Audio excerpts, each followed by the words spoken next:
Hi everyone, and welcome back to another episode of Scott Soldiers.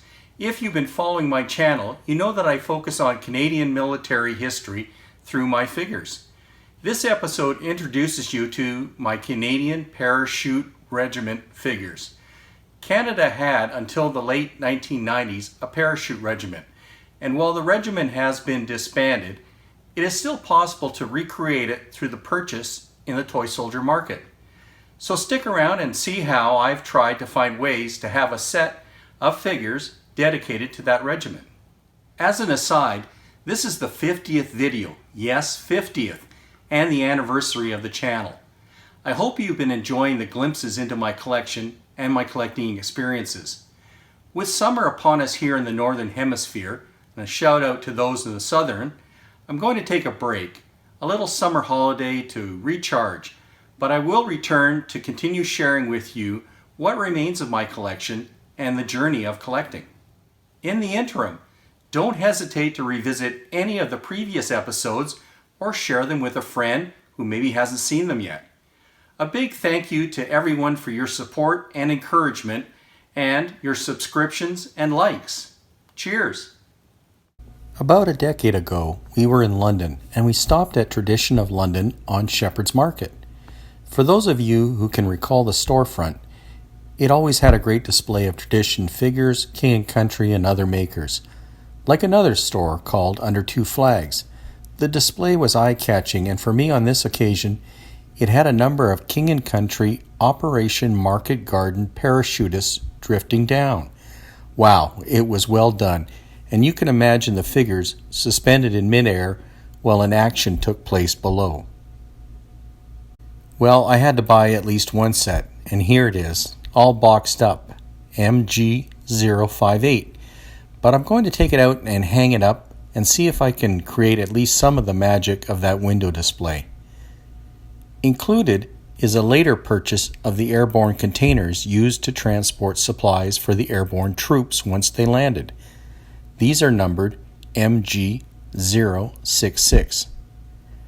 I'll tell you now, the parachute shrouds are fragile. King & Country made them of thin plastic, and it wouldn't take much to crack or break them into pieces. But the ropes stemming from the parachute shroud are great, and it allows you to hook up the figures to the parachute. Looking at the figures themselves, I like the detail. It's not too much when you consider the jump gear was probably designed so there was nothing to get caught up in the ropes or aircraft as they jumped out. My one criticism is they look a bit chiseled, clunky in comparison to other King & Country figures that I have that date before and after this production run.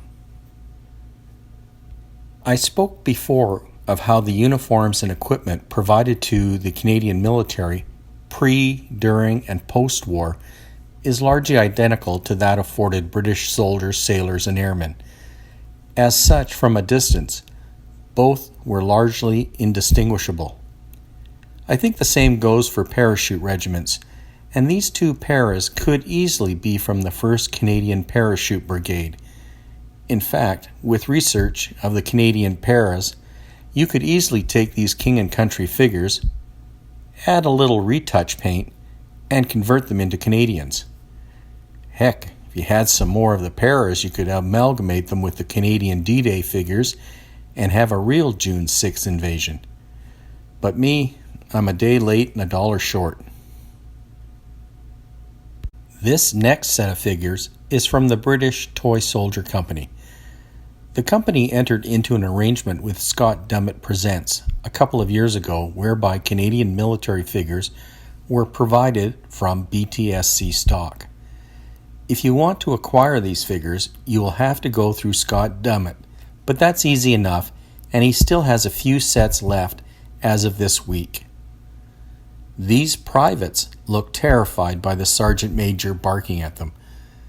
The Sergeant Major is separate from the set of privates, but they are labeled as 1st Canadian Parachute Brigade circa 1944. This brigade, which jumped into D-Day and the Rhine crossing, formed part of the 6th British Airborne Division. I think these are a nice addition to my collection, and anyone else looking for Canadian regiments. Well, that's it. I hope you enjoyed this video of my paras, and if you have the time, check out the videos in my description paragraph. Until next time, please hit the like and subscribe buttons and keep collecting.